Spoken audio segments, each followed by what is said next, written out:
하나님께서 모세를 통해서요, 이스라엘 백성들에게 하나님의 기업을 주신다고 말씀하셨잖아요.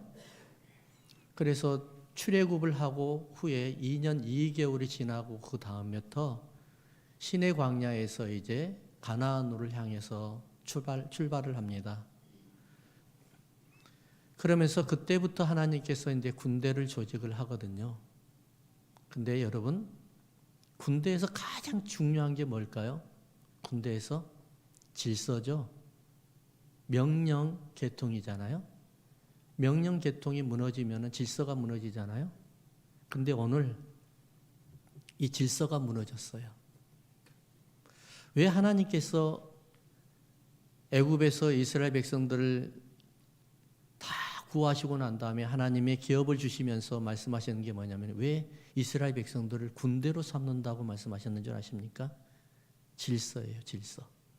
이 질서가 하나님의 앞에 하나님의 기업을 받기 위해서는 가장 중요해요. 가정에서도 질서가 있어야 되잖아요.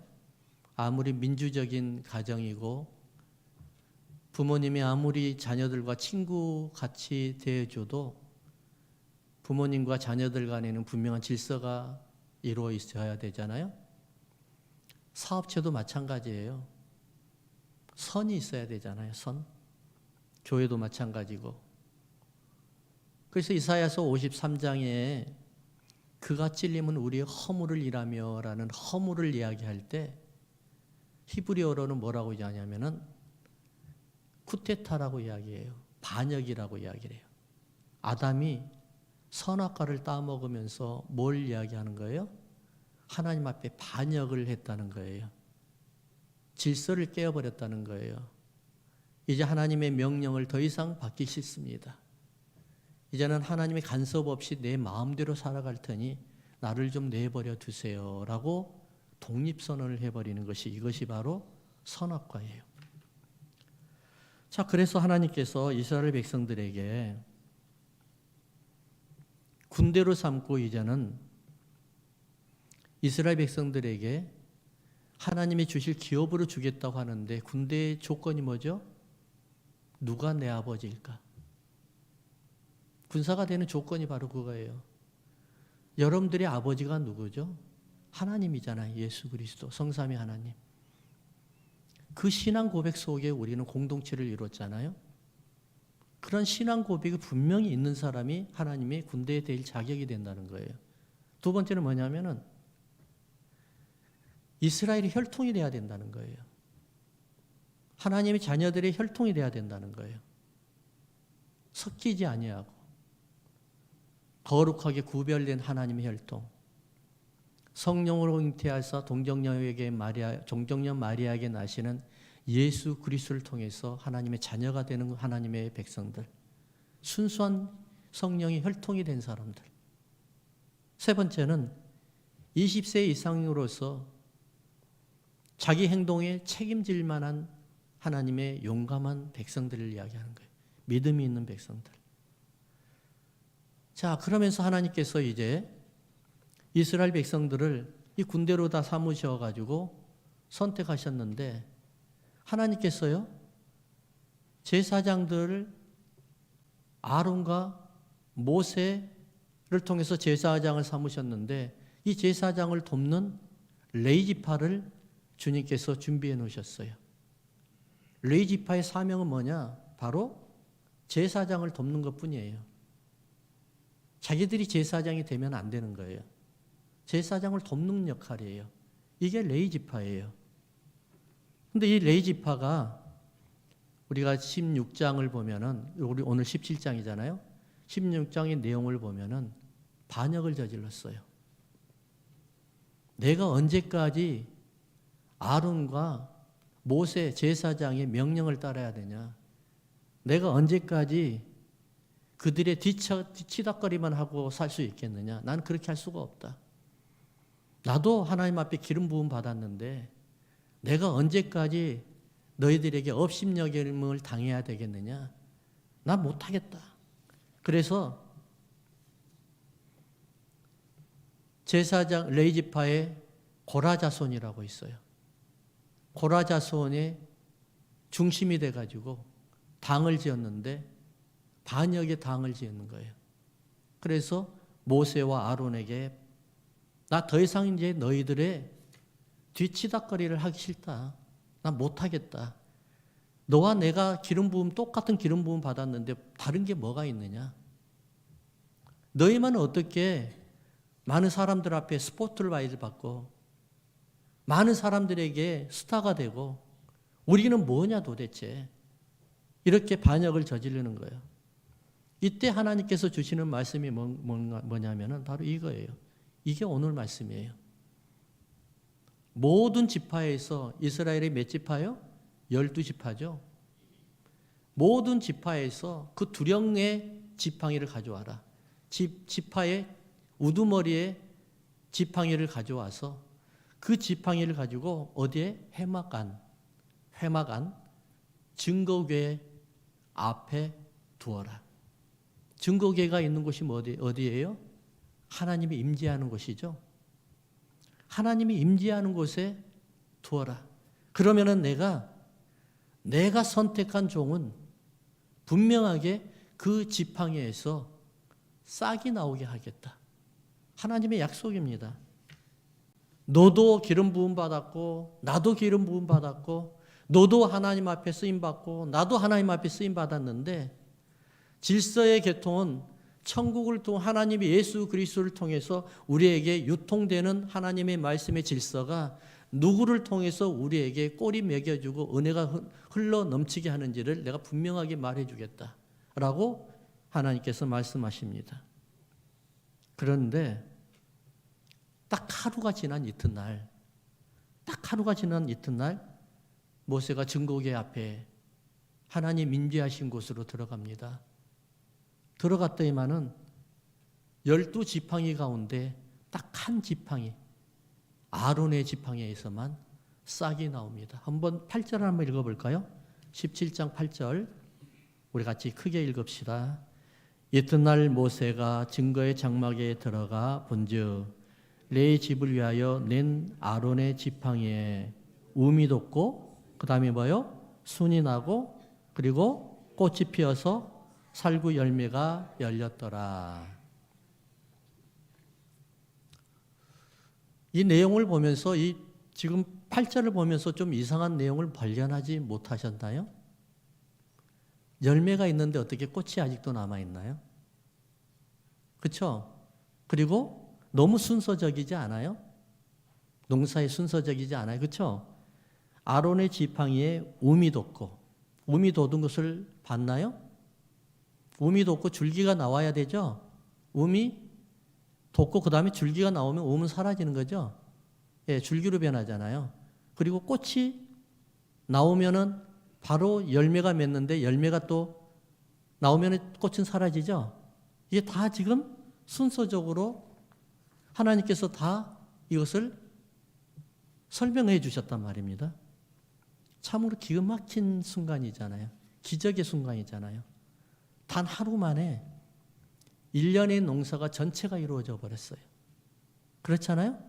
씨 뿌리고 우미 돋고 줄기가 나오고 꽃이 피고 열매가 맺고 단 하루 만에 다 이루어져 버렸어요. 자, 이 아론의 지팡이에서만 이런 일이 일어난 거거든요. 근데 보세요.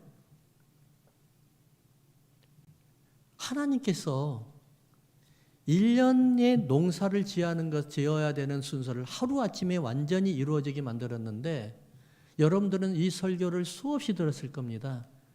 그렇죠? 그리고 성경도 수없이 읽었고요. 근데 제목이 뭐예요 오늘? 아론의 쌍난 지팡이죠. 아론의 살구 열매라고 하지 않죠? 쌍난 지팡이라고 하잖아요. 근데 아론의 지팡이의 결과가 뭐였어요? 결론이 뭐예요? 살구 나무죠. 쌍난 지팡이는 과정에 불과해요. 근데 아론의 살구 나무가 마지막 결론이란 말이에요. 그럼 이 살구 나무라는 것이 도대체 뭘 이야기할까요? 잠시 후에 제가 말씀드리지만은 예수 그리스도를 이야기하는 거예요. 예수 그리스도. 자, 아론의 지팡이가 어떤 지팡이입니까? 메마른 지팡이죠. 이 지팡이를 가지고 광야를 헤쳐나가는데 도구로 사용하는 것이잖아요. 여러분, 요즘 시대가 어떤 시대예요? 진짜 광야 같은 시대가 아닌가요? 수년 전만 해도 이렇게 세상이 급속도로 변할 줄 몰랐어요. 저는 여러분들은 어쩐지 모르겠지만은 미국을 살면 살수록 더 이렇게 고통스러워진 적이 없는 것 같아요. 너무너무 힘들어지는 것 같아요. 내년은 더 힘들어지겠죠? 9년은 더 힘들어지겠고요. 이렇게 미국이 처음에는 꿈의 나라라고 그랬고, 그냥 우리에게 정말 기회의 나라라고 했던 이 미국이 살면 살수록 왜 이렇게 힘들어질까요? 팬데믹이 들어가면서 빈익빈 부익부가 더 심해져 버렸어요. 잘 사는 사람은 너무 잘 살게 됐고, 못 사는 사람은 너무 못 살아요. 물가가 너무 올랐대요. 특별히 아파트 렌트비 너무너무 올랐대요. 상가 렌트비 너무 올랐대요. 못 살겠대요. 그래서 다 타주로 이동을 해요. 아틀란타, 달라스 이런 데로 다 이주를 하거든요. 아무리 생각을 해봐도 이곳이 기회의 나라인지 아니면은 광야의 나라인지를 잘 모르겠어요. 광야 같은 이 세상에 우리가 살아갈 수 있는 유일한 무기가 뭘까요? 예수 그리스도예요. 살구 열매예요. 예수님이 아니면은 이 광야 같은 세상에 어떻게 살아갈 수 있을까라는 우리가 걱정과 고민을 아니할 수가 없습니다. 8절을 다시 한번 읽어볼까요? 우리가 아까 읽었는데 8절 이튿날 모세가 증거의 장막에 들어가 본즉 레위 집을 위하여 낸 아론의 지팡이에 우미 돋고 순이 나고 꽃이 피어서 살구 열매가 열렸더라. 오늘 제가 말씀을 드리는 이 선포하는 시간 내내 기억해야 될 게 뭐죠? 질서를 무너뜨려 버렸던 것을 하나님이 질서를 다시 회복하는 순간입니다. 그러니까 질서에 대한 걸 이야기하는 거예요. 하나님께서 고라의 자손들의 그 반역의 결과로 하나님께서 아론의 지팡이를 통해서 뭘 보여주셨어요? 싹을 보여주셨고 살구 열매를 보여주셨어요. 그러면 이 살구 나무가 뭘까요? 살구 열매가. 살구 열매를 제가 성경에 많이 찾아봤는데 그렇게 별로 나온 적이 없어요. 그리고 오늘 제가 말씀을 준비하면서 인터넷에서 한번 찾아봤어요. 이 민수기 17장을 설교하면서 포커스를 살구 열매로 포커스를 설교 말씀이 있는가 찾아봤더니 아무것도 없더라고요. 예. 그래서 원어를 찾아봤습니다. 살구꽃이 뭘 이야기하는 것인가? 이 살구꽃이라는 것은요, 제가 아까 전에 말씀드렸죠. 예수 그리스도라고 이야기했잖아요. 살구 열매가. 왜 예수 그리스도냐? 출애굽기 25장 34절을 제가 읽어드릴 테니까 한번 천천히 읽어드릴 테니까 한번 잘 들어보세요. 성막에 기구들을 만드는 과정이에요. 등잔대, 등불이에요, 등불. 등대를 이야기하는 겁니다. 등잔대 줄기에는 살구꽃 형상이 잔 넷과 그리고 꽃받침과 꽃이 있고 라고 이야기를 합니다. 무슨 말이냐면은 이 말씀이에요. 등잔대는 그러니까 성소를 들어가게 되면은 회막에 들어가면 첫 번째가 번제단이 나오잖아요. 번제단이 제일 먼저 그거는 밖에 뜰에 있습니다. 그러고 난 다음에 성소를 들어가려고 입구에 딱 뭐가 있죠? 물기둥이 있어요. 물두멍이 있어요. 물두멍을 지나가서 문을 열고 성소를 딱 들어가게 되면은 회막 안에 성소를 딱 들어가면 오른쪽에 뭐가 있어요? 떡상이 있어요. 그 다음에 왼쪽에 뭐가 있어요? 등잔대. 제가 오늘 설명하려고 하는 등잔대가 있어요. 그리고 지성소로 들어가려고 하면 그 입구에 딱 뭐가 있냐면은 향초가 있어요. 향불이. 자, 이 등잔대를 이야기하는 거예요. 성소로 들어가게 되면 떡을 뭘로 하고 이야기를 하죠? 떡을 우리가 예수 그리스도의 몸이라고 이야기하잖아요. 그래서 몸을 먹는 거예요. 몸을. 그러면은 성소에 들어가서 왼쪽에 등잔대가 있는데 등잔대는 뭘 이야기해요? 예수 그리스도에게서 나오는 빛을 이야기하는 거예요. 그러니까 뭘 이야기하죠? 다 예수님이에요. 근데 등잔대가 어떻게 만들어져 있냐면은 등은 정금으로 두들겨서 패서 만들어야 돼요. 그냥 아무렇게나 롤러를 해가지고 뭘 해가지고 다른 걸로 해서 만들면 안 돼요. 망치로 쳐서 만들어야 되는 거예요. 쳐서 만들 때 밑에서 뿌리에서 한 줄기가 올라와요. 한 줄기가 쭉 올라와요. 근데 그 줄기, 한 줄기가 쭉 중간에 있는데 그 줄기의 네 마디가 뭐냐면 줄기와 줄기 사이의 마디가 살구꽃 모양으로 되어 있는 그 형상으로 만드는 거예요.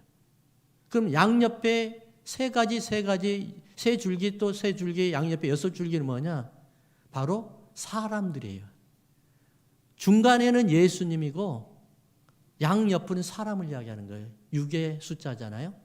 거기에도 어떻게 되느냐? 중간마다 4개의 살구꽃 모양으로 형상을 만들어서 연결을 해놨어요. 자, 그러면은 지금 뭘 이야기하냐면 살구꽃이라는 것을 뭘 이야기하냐면은 샤케드라고 이야기합니다. 히브리어로. 제가 이렇게 조금 이렇게 말씀드리니까 조금 아마 좀 분위기가 조금 어두워지는 것 같은데, 예, 그럴 필요는 없고요. 보세요. 제가 잘 들어보세요. 이 샤케드라는 말이 무슨 말을 이야기하냐면은 살구나무라는 이야기 번역이 되는데 더 중요한 번역은 이 번역이에요. 한번 따라 합시다. 가장 일찍 피는 꽃. 언제 피는 꽃이요? 가장 일찍 피는 꽃. 자, 이스라엘의 절기 중에서 가장 첫 열매가 뭐예요? 초실절이죠. 초실절. 6월절, 무교절, 초실절이 나와요. 이 초실절이라는 것은 맥추절과 달라요. 모든 열매 중에서 가장 첫 번째 열매가 나왔을 때 하나님 앞에 예배를 드리는 게, 제사를 드리는 게 초실절이에요. 우리의 첫 열매가 누구예요? 예수 그리스도죠. 이 살구꽃이 뭘 이야기하는 거예요? 예수 그리스도를 이야기하는 거예요. 부활하신 예수 그리스도.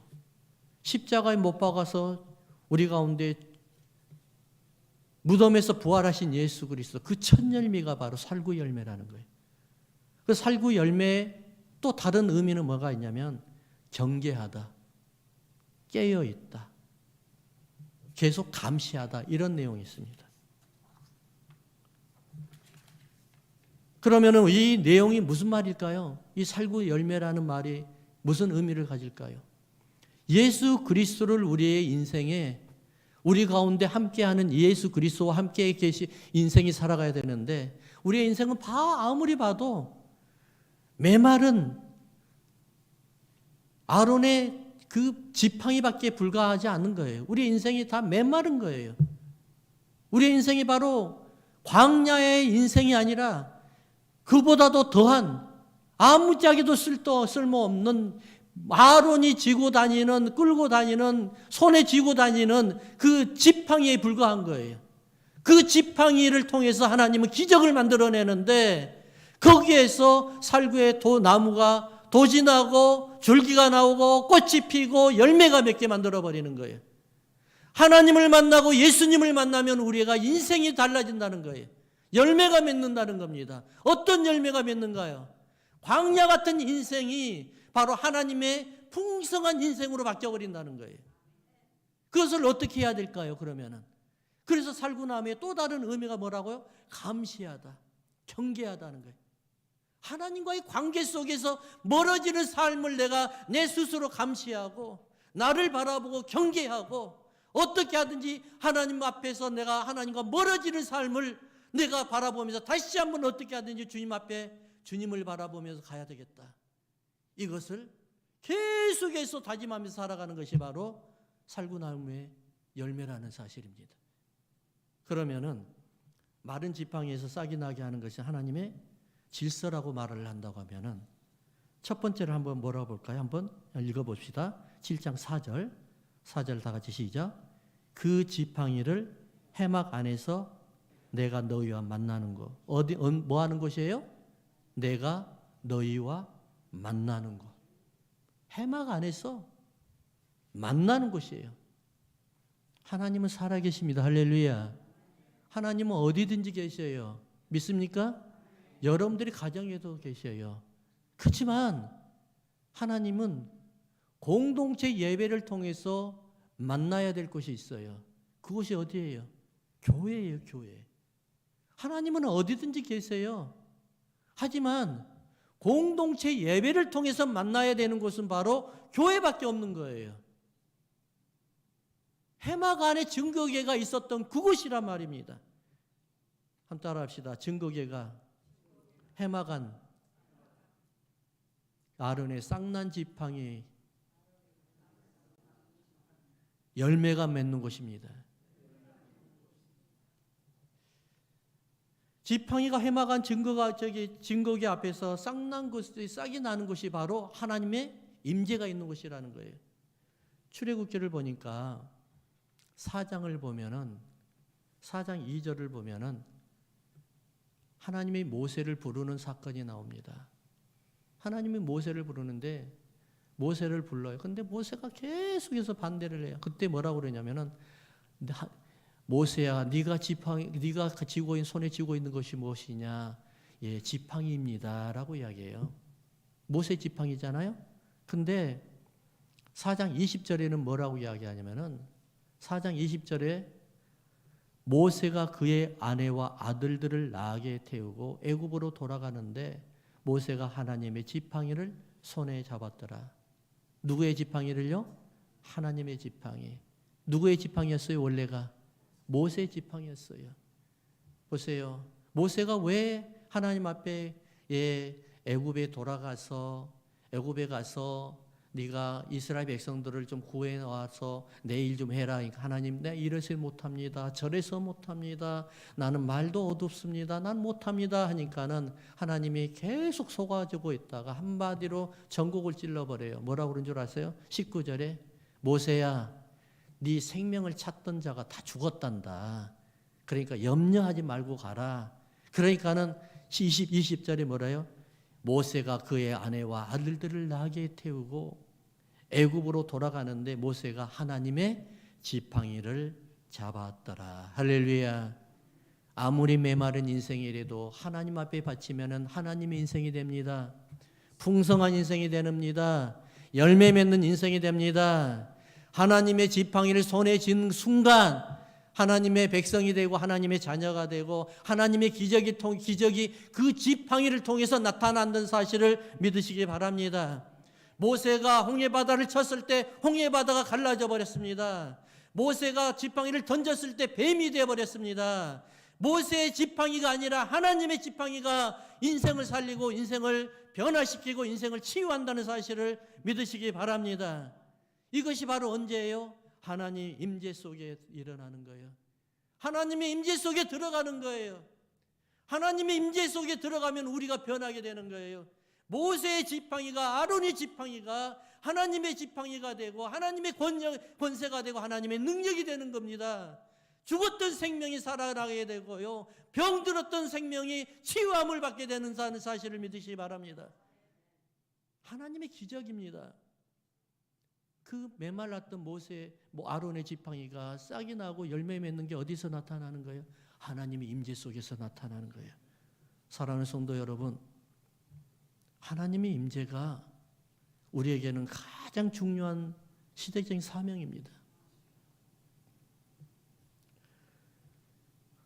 우리가 하나님의 임재 속에 들어가기 위해서는 어떤 삶을 살아야 되냐? 바로 예배 속이에요, 예배. 예배는 하나님께서 받으시는 가장 귀한 하나님의 은혜입니다. 그 예배 속에 하나님의 임재가 있는 거예요. 우리 눈으로 보이지 아니한다고 하나님의 임재가 없다고 생각을 하세요? 전혀 그렇지 않습니다, 여러분. 하나님은 살아계시는입니다. 찬양 속에 하나님의 임재가 있고 기도 속에 하나님의 임재가 있는 겁니다. 여러분들 속에 가정 속에 있는 것도 중요하지만 공동체 예배 속에 회막 안에 증거궤 앞에서 하나님의 임재가 있듯이 우리 가운데 하나님 앞에 예배드리는 이 순간에 하나님의 임재가 지금 이곳에서 있다는 사실을 믿으시기 바랍니다.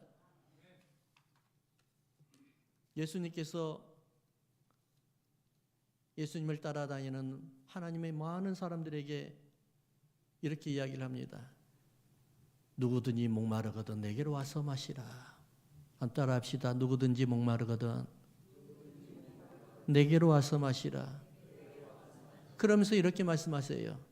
나를 믿는 자는 성경의 이름과 같이 그 배에서 생수의 강이 흘러나오리라. 하나님의 임재가 이곳에 있다는 것을 믿는 하나님의 백성들에게는 그 배에서 생수가 흘러나올 줄로 믿습니다. 하나님의 임재는 여러분들을 치유하는 하나님의 은혜입니다. 여러분 이걸 믿으십니까? 두 번째를 보니까 5절을 한번 읽어볼까요? 5절. 내가 택한 자의 지팡이에는 싹이 나으리니 이것으로 이스라엘 자손이 너희에게 대하여 원망하는 말을 내 앞에서 그치게 하리라. 아론의 싹난 지팡이는 하나님 질서를 다시 회복시키는 겁니다. 하나님께서 하나님의 사람에게는 하나님의 능력과 권세가 있다는 것을 분명하게 말씀하고 있는 겁니다. 예전에 제가요, 이런 말을 들으면은 머리로서는 이해가 되지만은 가슴으로 이해가 안 되는 부분이 참 이해가 안 될 때가 참 많았어요. 무슨 말이냐면은 제가 청년 전이었던 것 같아요. 우리 교회 한국에 있을 때 우리 교회 형제들이 또 자매들이 저를 보지 말고 내 안에 계신 예수님을 보세요라고 이야기하더라고요. 무슨 말인지 알죠, 여러분? 그렇죠? 저를 보지 말고 내 안에 계신 예수님만 보세요. 근데 솔직히 저는 이해가 안 됐어요. 머리로서는 이해가 되려고 하는데 가슴으로는 이게 느낌이 안 와요. 왜 그런 줄 아세요? 아니 사람이 뻔히 보이는데 이것을 보지 말고 그 안에 예수님만 보래요. 그렇잖아요. 그 사람 행위가 다 보이는데 뭘 보라는 거예요? 그 말하는 의미는 알겠는데 도대체 와닿지가 않는 거예요. 나중에 그거를 알게 됐는데 어떤 마음일까요, 여러분? 내 안에 계시는 예수님만 바라보고 나를 바라보지 마세요. 이 말은 뭘까요? 아까 우리가 읽었듯이 아론의 지팡이가 어떻게 됐어요? 음이 돋고 그 다음에 줄기가 나오고 그렇죠? 꽃이 피고 열매가 맺었단 말입니다. 이게 지금 한 1년의 농사를 하루아침에 하나님이 지어버렸잖아요. 농사를 짓기 위해서는 어떻게 돼요? 씨 뿌려야 되죠. 씨가 나게끔 계속해서 물을 줘야 되죠. 음이 돋았어요. 음이 돋으니까 어떻게 돼요? 그 음이 잘 자라도록 보호를 해줘야 되죠. 줄기가 잘 자라도록 꺾이지 아니하도록 바람 불면은 바람 막아주고 그렇게 해야 되죠. 꽃이 피면 꽃이 떨어지지 아니하도록 또 해야 되죠. 바람 불면 안 되잖아요. 비가 많이 와도 안 되잖아요. 열매가 맺게 하잖아요. 나를 보지 말고 내 안에 계시는 예수님만 보세요. 이 말은 뭘까요? 농부의 마음을 보라는 거예요. 농부의 마음을. 하나님의 마음을 보라는 거예요. 하나님의 마음을. 하나님께서 고라의 자손들이 하나님 앞에 모세에게 반역을 해서 얼마나 많은 사람들이 죽었어요. 하나님이 그 사람들 죽이면서 하나님의 마음이 아니라는 거예요. 그게 하나님이 원치 아니하는 거라는 거예요. 왜냐하면 그들을 죽일 수밖에 없었던 그 법이 있었던 거예요. 하나님이 사람들과 약속했던 그 언약 속에서는 거룩하지 못하고 질서를 무너뜨리면은 하나님께서 가차없이 징벌한다는 언약이 있었던 겁니다. 그렇지만은 그 언약대로 하나님께서 살아가는데 해야 되는데 하나님이 사랑하는 자녀들에게 어떻게 지옥을 보내요? 하나님의 마음을 알라는 거예요. 괴롭다는 거예요. 힘들다는 거예요. 애타다는 거예요. 내 모습이 넘어지고 지쳐지고 내가 점점 넘어졌다 할지언정 내가 넘어지면서 우리 하나님은 내가 얼마나 나를 바라보면서 가슴 아파한다는 그 마음을 바라보라는 겁니다. 여러분, 아론의 지팡이에 um이 돋고 싹이 나고 줄기가 나고 꽃이 피고 열매가 맺었던 이 마음이 바로 뭐냐면은 하나님은 이 열매를 맺길 원하는 거지 심판하길 원하시는 하나님이 아니라는 사실입니다. 넘어지고 쓰러져도 그래, 그럴 수도 있지. 일어나라. 다시 일어나라. 내가 너를 이렇게 세우겠다. 열매 맺게 해주겠다. 예수님을 다시 바라보게 해주겠다. 이런 것을 하나님께서 보여주시는 겁니다. 우리 인생에 수많은 일들이 있어요. 살다가 보면은 우리가 경험하지 말아야 될 것도 경험을 해요. 가지 말아야 될 것도 경험을 해요. 하나님의 임재가 없는 그곳에서도 설 수도 있어요. 예수 믿는 사람은 선 자리가 분명히 중요해요. 가지 말아야 될 거, 가야 될 걸 구분을 해야 돼요. 그럼에도 불구하고 우리는 어떻게 해요? 예수님이 내 인생의 주인이라는 것을 고백하면서 살아가는 겁니다. 그분이 나를 인도하신다는 사실을 고백하면서 살아가는 겁니다. 은혜가 있으면은요, 질서에 순종을 하게 돼요. 근데 은혜가 없으면은 내 마음대로 살아가게 됩니다. 하나님의 질서에 순종하게 되었을 때 일어나는 기적을 체험하는 여러분들 되길 주의 이름으로 축원합니다. 1년을 수고해야만이 얻을 수 있는 하나님의 기적이 하나님의 임재 속에 그곳에 발디딤과 동시에 단 하루 만에 이루어지는 기적의 역사, 평생을 기도해도 이루어지지 아니하는 역사가 단 하루 만에 하나님 임재 속에서 이루어지는 그 역사, 그 역사를 맛보는 여러분들 되기를 우리 주님의 이름으로 축원합니다.